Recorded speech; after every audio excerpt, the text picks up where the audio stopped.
Okay, so today we're going to be tying another caddis nymph. This one is going to be kind of my take on the graphic caddis. We'll go ahead and get our thread started here on the hook. And one thing you'll notice with my hook here is that I have it pointed pretty, the eye is pointed down quite a bit, and I do that just because some of the materials that we tie in, and we're going to tie it in close to the bend of the hook, it doesn't slide off nearly as easily if I put this hook in that kind of a position. And what we'll do is, as we get the body finished, we'll just come back up and I'll reposition that hook. I'm also going to use thread here to be a point of reference for me in terms of where I want to stop the body of this fly. So I've tied up to that point near the eye of the hook, and I don't want to go any further. And the only reason it's there is so that I have a good visual reference for where I want the body to stop. That just helps me with consistency, helps me with getting proportions right, helps me keep from crowding the eye of the hook, which is a problem that I used to always have, and I still do it today. So we're going to take this pretty deep around the band. I'm not going to take it all the way yet because I'm going to go ahead and tie in our first material. And the first material we'll tie in is some micro tubing, and this is a green micro tubing. Hollow is what it is, very stretchy like a rubber band. And the graphic caddis is, I believe, called the graphic caddis because you use holographic tinsel. And what you'll see most often is like a silver pearl right in the back here. And then the rest of the body is just ribbed with this green. The take that we'll take on it today, we're actually going to use a different color tinsel, and we're going to use it all the way up the length of the body rather than just as a tail. So here we are tying in our material, and it's not essential that goes flat. We'll be tying enough material on it that won't be a problem. Now that I have that secured, I can actually stretch it like you can see here as I tie backwards a little bit. And what that does is just ties in a thinner, less material than if it was relaxed like this. So we've got that in place. We'll go ahead and we'll go to our other material, and that's going to be the holographic tinsel. I'm using a green, so I'm not using pearl, which is what a lot of folks use, but I'm going to use green here, and I'm also going to be using this all the way up the body. I'm just going to go ahead in the near side of the hook closest to me, and I'm just going to tie this in. Really, I'm just securing materials to the hook at this point. I'm not overly concerned about how thick things are. It doesn't even matter too much which side of the hook it's coming off of or going onto. But this fly in particular is going to be tapered, and it's actually going to be reverse tapered, which is kind of unusual when you're tying flies. I tie tapers in a lot of my flies, but usually taper means it's skinny back here and it gets thicker as you move up to the top. With this being caddis, we're actually going to look for it to be a little bit thicker back here and thin out as we get up there. And so you'll see me taking some thread wraps, building up some bulk that will be in that kind of sweet spot there. Okay, so now I'm just going to again get everything secured down, and now I'm just going to build some bulk here with some thread turns, and we want to build that bulk right in this area here.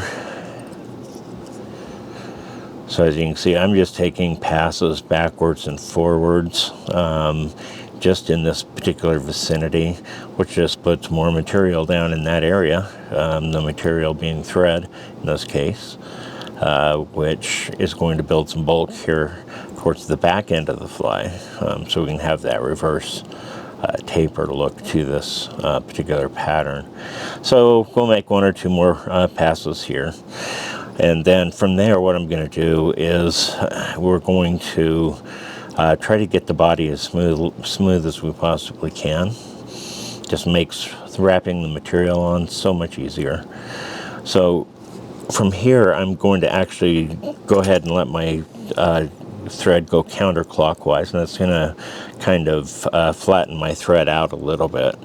And I'm reaching out in front of the camera, sorry about that, but just to grab my two materials there as I wrap down around the bend of the hook here. So I've got those. That's where I'm going to start the body of this fly, is right there where I just tied off. Now I'm going to just kind of look at it in profile. I keep turning it towards myself so I can see how is the taper looking. Do I have any huge bumps or issues with it? It's looking okay to me. And so then I'm just going to go ahead and tie right up here to about where we're going to go ahead and tie off our material. I'm just going to use my good old-fashioned finger half-hitch method here because I'm going to use my bobbin cradle. We're going to use the bobbin cradle today, not necessarily to rotate the vise, but to just get my thread out of the way and allow me to tie with my hands free. So now we're going to start tying on our holo tinsel, our green holo tinsel that we've tied in. We're going to want to make sure we get that first wrap good and tight around the very bottom where we want that body to start. And I'll be pretty firm with this in terms of tightness, how tight I'm pulling it. And I will overlap as much as I can see my wraps. So each new wrap is going over the top of at least a part of the previous wrap. That will just help us, build a body where the olive green thread is not showing through. I'm also pulling on it fairly hard because this material is very slippery. So it will slide all over the place on you, which is why I've kind of aimed my hook the way that I have in the vise, is just because of how slippery this material is. So we're getting closer to about where I want to be for the body on this fly. Still holding it very close. You can probably just saw it, or if you hadn't, you just did see this material slide. So that's kind of one of the drawbacks with this tinsel. It does great bodies that really pop and shine. But it's also really slippery. So I'm going to go ahead. I've lowered my bobbin cradle. I'm keeping a tremendous amount of pressure still, pulling straight up on that holo tinsel because I don't want it to come loose at all. So I'm going to take a couple of wraps over the top of it, just like so. And then I'm going to hold it backwards a little bit, and I'm going to throw in a couple of wraps on that side. Now we've got our tinsel in place, so we're going to go ahead and we'll go ahead and clip that off. I'm just going to put in really quickly here another half hitch for our next material. Actually throw a couple in there. Again, not necessarily using the rotating feature of the vise, just wanting to get my thread out of the way so I can use my hands pretty easily. And we'll start wrapping the rubber microtubing up the body of this fly. And those first few wraps are really important to get them touching. And I will put a little bit more tension on the microtubing as I start at the base, back by the bend of the hook. But then as I move up, I'm going to start relaxing this material a little bit, meaning I'm not going to be pulling on it nearly as hard. And what you'll see is that will help us create a much more segmented body as we relax that microtubing moving forward. So we're just going to go ahead and just keep taking these touching wraps until we get to where we're going to want this tied off.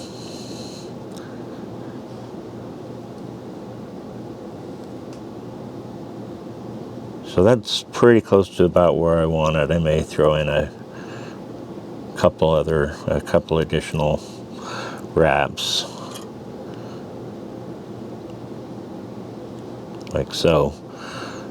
And I'm going to pull that material tight and keep it tight, because similar to the tinsel, this stuff will just come unwound if you let go of it. So I do not want to take any pressure off of this tubing at all. Now I'll bring my thread up over the top of it, securing it in place. I'll take like 2 or 3 wraps, and then I'm going to, for good measure, take a few wraps also in front.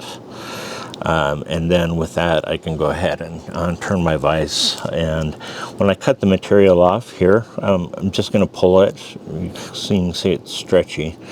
If you pull it nice and tight, then when it cuts, it's going to go right into the thread wraps there on your hook. And at this point, I'm going to reposition the hook in my vise, because I'm done now with, the back end there. I'm going to be working a lot more now with the front end, so I want it a little bit more parallel.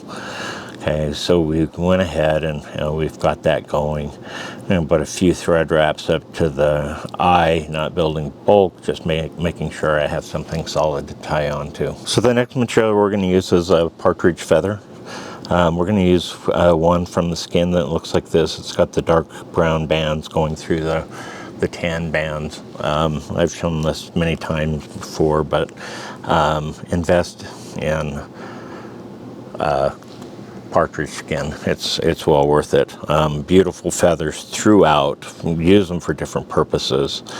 I'm going to prepare this feather by pinching the tip of it right here, like that, and then I'm going to stroke, after I get my fingers a little bit wet, some of those fibers back, which is going to leave us with something that's going to look just about like that.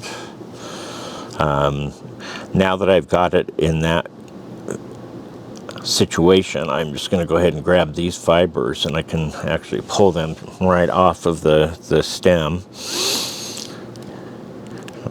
I'll just do the same thing here on the other side. So now we just have a nice clean stem. And our feather, our partridge feather is now it is ready to go. I've got a straggler there, but that's okay, because this whole thing is supposed to be straggly.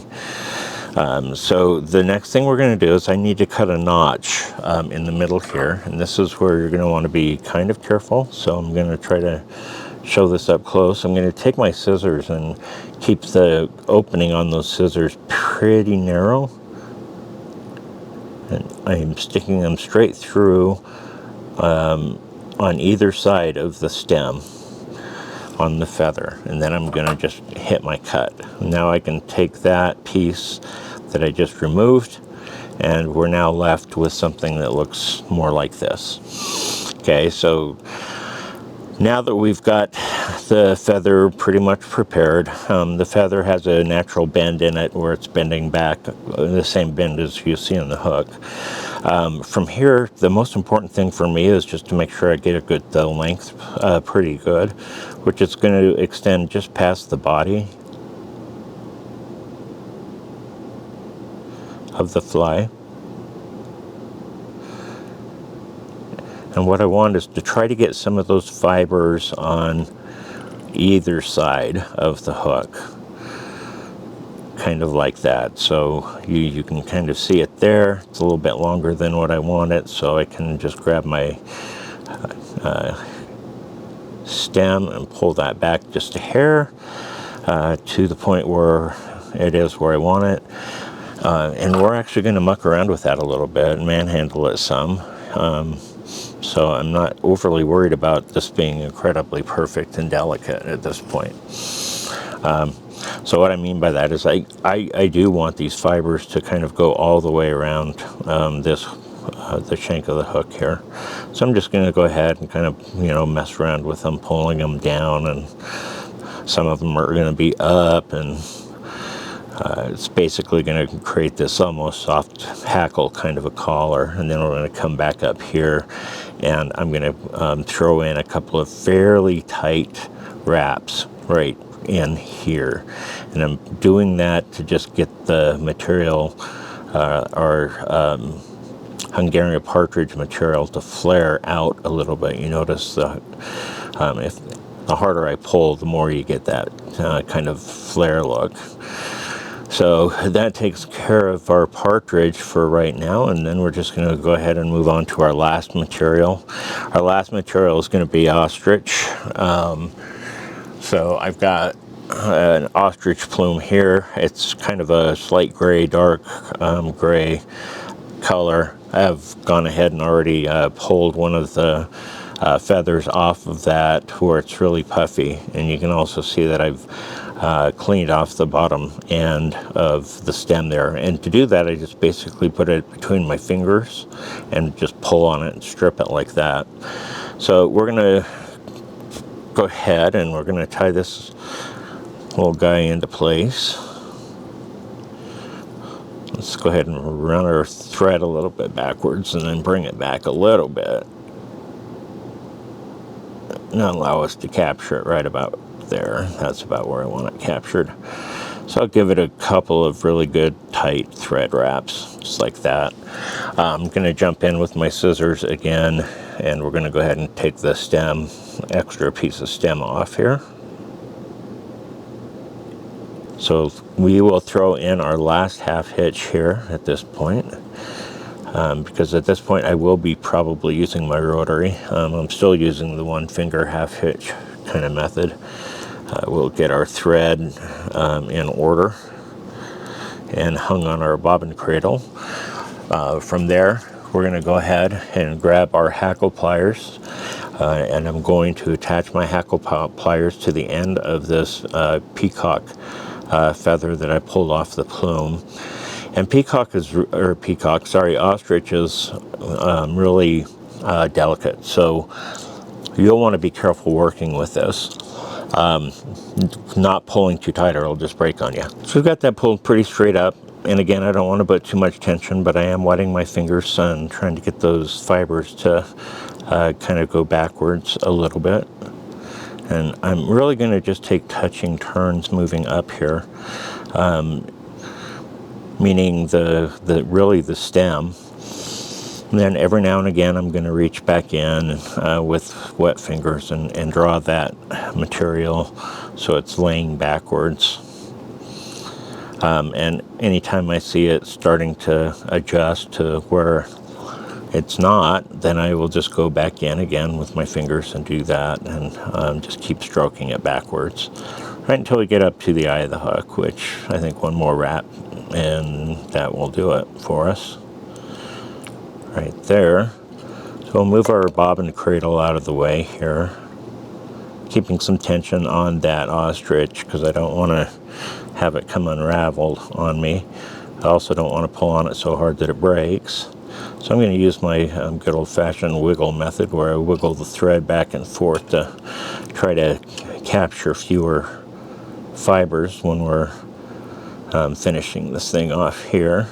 So I've got a couple of wraps in over the top of it. I'll put a wrap or two in front as well.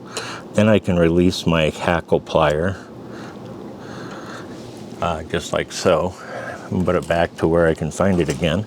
And then I'm going to sweep in here with my scissors, and we're just going to cut this off the stem here really close. Just like that. From there, I lick my fingers a little bit and just pull everything a little bit backwards. The Ostrich now is going to look really yucky and clumpy, but it'll dry right out, and then it'll become this really nice fluffy kind of soft hackle here on our fly. So we're just going to finish our fly up here with a nice little whip finish, 4 or 5 turn whip finish. So I've got my whip finisher here ready to go. I'll just load it up, and we'll just finish this fly off here with a few wraps with our whip finisher. We'll let that go, pull it off, and pull that thread off. And with that, we are good to go. That will give you a good look at that, how nice of a kind of soft hackle that ostrich makes for us, right there behind the eye of the hook. So there you have it. There you have the Ultra Graphic Caddis with the green tinsel peacock curl fur collar there on the end, and really fun fly to tie. So I encourage you to give it a shot.